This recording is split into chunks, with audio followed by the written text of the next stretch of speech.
Hello viewers, আসসালামু আলাইকুম। আমি আরেকটি মজার রেসিপি নিয়ে হাজির হলাম। আজকে আমার রেসিপিটির নাম হচ্ছে সামুদ্রিক কোরাল মাছ রান্না। তো প্রথমে আমি একটি প্যানে তেল গরম করে নিয়ে পেঁয়াজ কুচিগুলো দিয়ে দিলাম। আমি একটু নেড়ে চেড়ে দিচ্ছি, দেখতে পাচ্ছেন। আর কোরাল মাছগুলো কিন্তু খেতে খুবই ভালো লাগে। আমি সামান্য পানি দিলাম কষানোর জন্য। খুবই অসাধারণ একটি রান্না এটি। আশা করি আপনাদের সবার ভালো লাগবে। তো স্বাদ মতো লবণ দিলাম।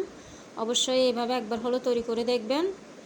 আর এইভাবে রান্না করলে কিন্তু ছোট বড় সবাই পছন্দ করে থাকে গরম ভাতের সাথে খেতে। আমি 1 চা চামচ হলুদের গুঁড়া দিলাম, মরিচের গুঁড়া দিচ্ছি, দেখতে পাচ্ছেন 1.5 টেবিল চামচ।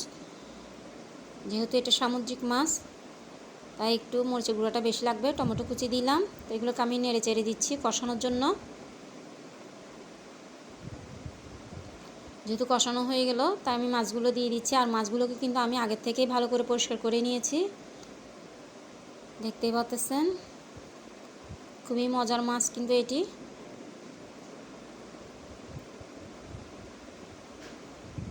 আমি একটু নেড়ে চেড়ে দিচ্ছি,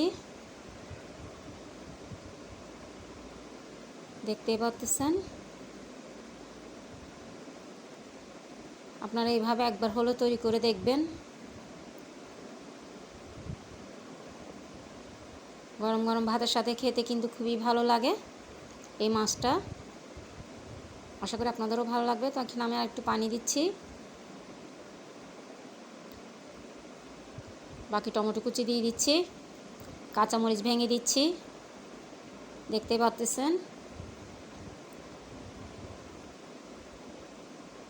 আবার একটু উল্টিয়ে দিচ্ছি মাছগুলোকে যাতে করে মশলাগুলো ঢুকে।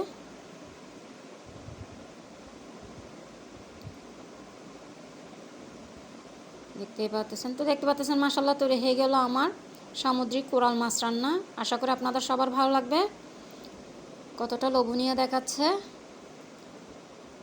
তো আমার সেটের কারণে আসলে আমি গতকালও ভিডিও ছাড়তে পারি নাই, অনেক কিছু রিপ্লাই দিতে পারি নাই। ইনশাল্লাহ আজকের থেকে পারবো। সবাই আমার পাশে থাকবেন, দোয়া করবেন আমার জন্য। তো দেখতে পাচ্ছেন কতটা লোভনীয় দেখাচ্ছে। খুবই মজার মাছ এটি। আর সামুদ্রিক মাছ তো আসলে খুবই মজার, খেতে খুবই ভালো লাগে।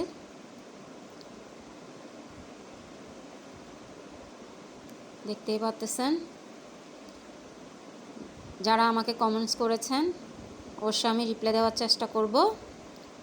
সবাই ভালো থাকবেন। তো দেখার জন্য সবাইকে ধন্যবাদ।